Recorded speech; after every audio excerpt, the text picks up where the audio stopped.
Olá pessoal, estamos aqui na parte 2 do nosso conteúdo, né? No nosso primeiro encontro, no nosso primeiro vídeo, a gente viu que a partir do ano de 1530 o rei de Portugal dá uma nova roupagem ao Brasil, decide pela colonização.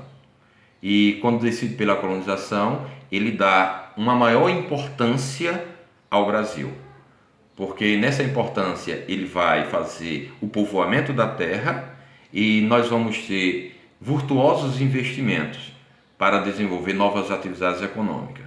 E uma das atividades econômicas, como a gente viu na aula passada, foi simplesmente implementar o sistema açucareiro, produzir a cana-de-açúcar no Brasil.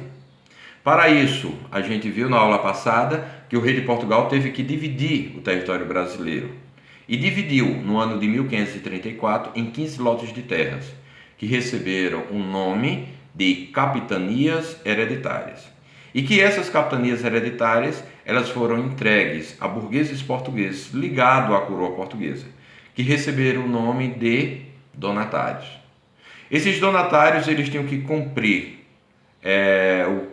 a realização de dois documentos.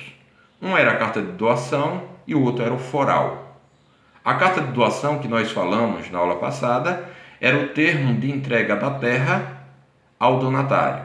Então, o donatário ele recebia do rei de Portugal aquela capitania, e ao receber aquela capitania, ele já tinha noção de que, quando chegasse a morrer, hereditariamente poderia passar para o seu filho. E o foral, que é um documento novo, o foral era os deveres que o donatário teria que cumprir. Esses deveres nós falamos no nosso último encontro aqui pelo nosso canal, que era justamente fazer o povoamento, era produzir a cana-de-açúcar, né, e ficar responsável por qualquer tipo de gasto para proteger justamente a terra em nome do rei de Portugal. Mas quando a gente analisa a produção da cana-de-açúcar, a gente vai perceber alguns problemas que os donatários vão enfrentar para cumprir com seus deveres, né? Lembrando que dois deveres a gente tem que ter em mente: povoar a terra e o outro, produzir a cana-de-açúcar. Era o que o rei de Portugal mais queria. E dentro dessas duas missões que o donatário teria que cumprir, que era o responsável pela capitania hereditária, ele só conseguiu cumprir que foi o povoamento, que foi justamente a fixação de portugueses ao longo do litoral brasileiro, dentro das capitanias hereditárias. Então ele consegue cumprir com o povoamento.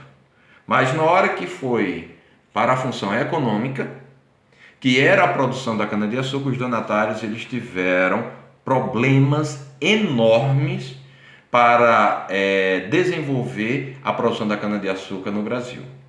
E aí a gente fica a se perguntar, quais foram esses problemas que os donatários tiveram para poder introduzir o sistema açucareiro no Brasil? Não esqueça que a cana-de-açúcar é o produto escolhido pelo rei de Portugal para gerar riqueza e sustentabilidade de toda a economia de Portugal. Então, o problema que os donatários tiveram para produzir cana-de-açúcar foi simplesmente o financeiro. Nem todo donatário tinha condições financeiras para implementar o sistema açucareiro no Brasil. Se a gente observar na imagem aí do nosso computador, essa dificuldade financeira era na compra de mudas, porque as mudas de cana-de-açúcar não eram mudas nativas no Brasil, então tinha que vir de outras capitanias, de outras colônias portuguesas fora da América, né? Então era responsabilidade do próprio donatário ter esse recurso para trazer essas mudas de cana-de-açúcar. A gente percebe aqui mão de obra, então era de responsabilidade do próprio donatário ter essa mão de obra, e a mão de obra da cana-de-açúcar vai ser a mão de obra escrava, bem diferente daquela que foi praticada na exploração do pau-brasil, que era o índio, mas era através do escambo né? Os índios recebiam quinquilharias. Na cana-de-açúcar vai ser introduzido o trabalho escravo, onde primeiro nós tivemos o próprio índio, mas depois nós tivemos o incremento da presença do negro. Então tinha que se comprar um negro da África, né, através do tráfico negreiro. Isso não era barato. Tinha que guerrear com os índios, né, para se ter justamente acesso às terras de massapê ao longo do litoral para produzir a própria cana-de-açúcar. Tinha que ter dinheiro para se construir o engenho de cana-de-açúcar, né? Esse engenho de cana-de-açúcar a gente pode olhar mais aqui adiante. Veja que é bem diferente do que nós temos hoje com toda a tecnologia, mas era bastante rudimentar. E nem todo donatário ele possuía recursos suficientes para implementar essa indústria, né, onde fazia a moagem da cana, fazia a produção do caldo, o melaço, o açúcar, o refino do açúcar, e ainda era responsabilidade do donatário, daquele responsável pela capitania, enviar o produto para Portugal, ou seja, através de transporte marítimo. Então, na hora que as capitanias hereditárias foram divididas em 15 lotes de terra, o rei de Portugal de imediato entregou a 12 pessoas as capitanias hereditárias. Então a gente percebe, né? Era para ser 15 capitanias, 15 donatários, né? Cada um com uma, mas não foi assim. Em 1534, 15 capitanias para 12 donatários. Isso significa dizer que teve donatário que recebeu mais de uma capitania. Imagina a responsabilidade, né? Você com dificuldade de desenvolver o sistema açucareiro em uma, e agora você ter que produzir em duas, né?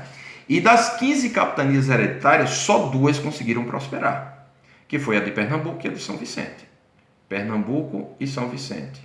Pernambuco, de Duarte Coelho, né, que era justamente o donatário dessa capitania hereditária, e São Vicente, Martim Afonso de Souza.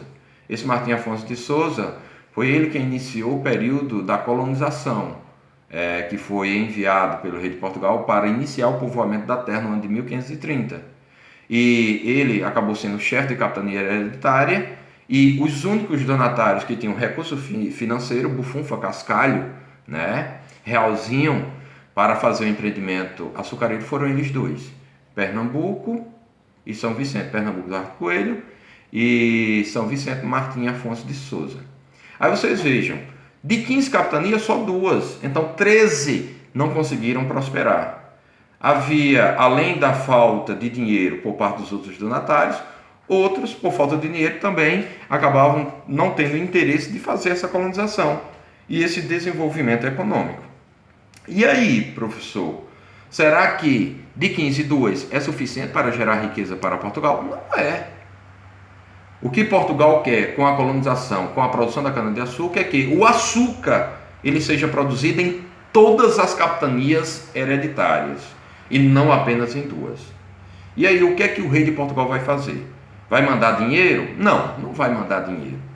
Porque o sistema açucareiro ele tem que ser bancado com capital privado, particular, burguês, bem diferente da exploração do pau-brasil. Então as capitanias não vão produzir em sua totalidade a cana-de-açúcar? Calma aí. O rei de Portugal vai tentar criar alguma estratégia para fazer com que essas capitanias hereditárias que não estão produzindo cana-de-açúcar consigam produzir cana-de-açúcar. E aí a ideia surge. E ela vai surgir no ano de 1548.